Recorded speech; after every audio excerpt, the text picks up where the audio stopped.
nom du Père et du Fils et du Saint-Esprit. Amen. Bien-aimés dans le Christ, nous sommes aujourd'hui jeudi 19 décembre. Et la parole de Dieu qui nous est proposée est extraite de l'évangile de Luc, chapitre 1er, versets 5 à 25. Il y avait au temps du roi Hérode le Grand, roi de Judée, un prêtre du groupe d'Abia, nommé Zacharie. Sa femme aussi était descendante d'Aaron. Elle s'appelait Élisabeth. Ils étaient l'un et l'autre des justes devant Dieu.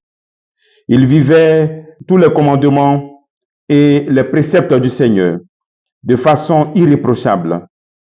Ils n'avaient pas d'enfants, car Élisabeth était stérile.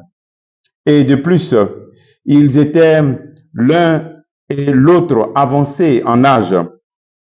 Et tandis que Zacharie, durant la période attribuée aux prêtres de son groupe, assurait le service du culte devant Dieu, il fut désigné par le sort, suivant l'usage des prêtres, pour aller offrir l'encens dans le sanctuaire du Seigneur. Toute la multitude du peuple était en prière au dehors. À l'heure de l'offrande de l'encens, l'ange du Seigneur lui apparut, debout à la droite de l'autel de l'encens. À sa vue, Zacharie fut bouleversé et la crainte le saisit. L'ange lui dit, « Sois sans crainte, Zacharie, ta supplication a été exaucée. Ta femme Élisabeth mettra au monde pour toi un fils et tu lui donneras le nom de Jean. Tu seras dans la joie et l'allégresse et beaucoup se réjouiront de sa naissance, car il sera grand devant le Seigneur. Il ne boira pas de vin ni de boisson forte, et il sera rempli de l'Esprit Saint dès le ventre de sa mère. Il fera revenir de nombreux fils d'Israël au Seigneur leur Dieu.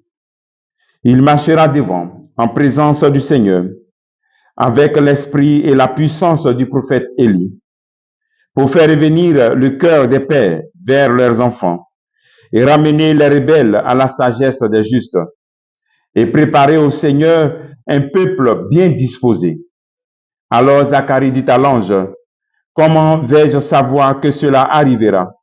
Moi, en effet, je suis un vieillard, et ma femme est avancée en âge. » L'ange lui répondit, « Je suis Gabriel, et je me tiens en présence de Dieu. J'ai été envoyé pour te parler et à t'annoncer cette bonne nouvelle. Mais voici que tu seras réduit au silence, et jusqu'au jour où cela se réalisera, parce que tu n'as pas cru à mes paroles. Celles-ci s'accompliront en leur temps. » Le peuple attendait Zacharie et s'étonnait qu'il s'attarde dans le sanctuaire. Quand il sortit, il ne pouvait pas leur parler. Il comprit que dans le sanctuaire, il avait eu une vision. Il leur faisait des signes et restait muet. Lorsqu'il eut achevé son temps de service liturgique, il repartit chez lui. Quelque temps plus tard, sa femme Élisabeth conçut un enfant. Pendant 5 mois, elle garda le secret. Elle se disait, « Voilà ce que le Seigneur a fait pour moi. » En ces jours où il a posé son regard pour effacer ce qui était ma honte devant les hommes. Acclamons la parole de Dieu, louange à toi, Seigneur Jésus. Voici cette longue lecture de l'expérience de Zacharie et d'Élisabeth. Le premier appel, c'est la description d'Élisabeth et de Zacharie. Ils étaient des hommes justes. Ils suivaient le commandement et les préceptes du Seigneur de façon irréprochable. Et voici que Zacharie manifestait cela en continuant son service au temple.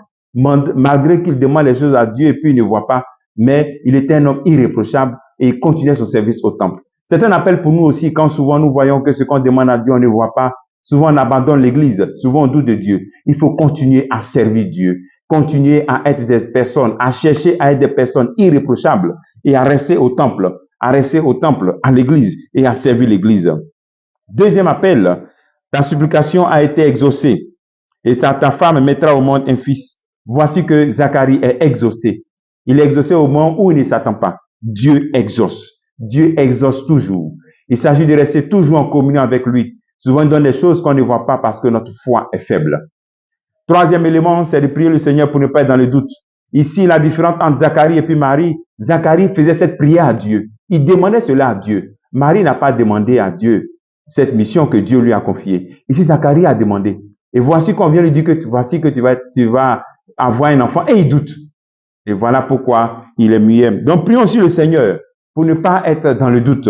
Pour que, quelles que soient les situations que nous vivons, nous puissions garder la foi et demeurer dans la supplication, dans le service de Dieu vivant. Le travail que tu peux faire en ce jour, c'est de tout simplement remercier Dieu, demander au Seigneur d'augmenter ta foi. Et je prie le Seigneur pour que cet ange Gabriel qui se tient en présence de Dieu puisse visiter aussi les couples qui écoutent ce programme, afin que le Seigneur leur donne de ne pas douter et que la gloire de Dieu se manifeste. Et comme à Zacharie et Élisabeth, que le Seigneur leur accorde cette grâce d'enfantement au nom du Père et du Fils et du Saint-Esprit. Amen.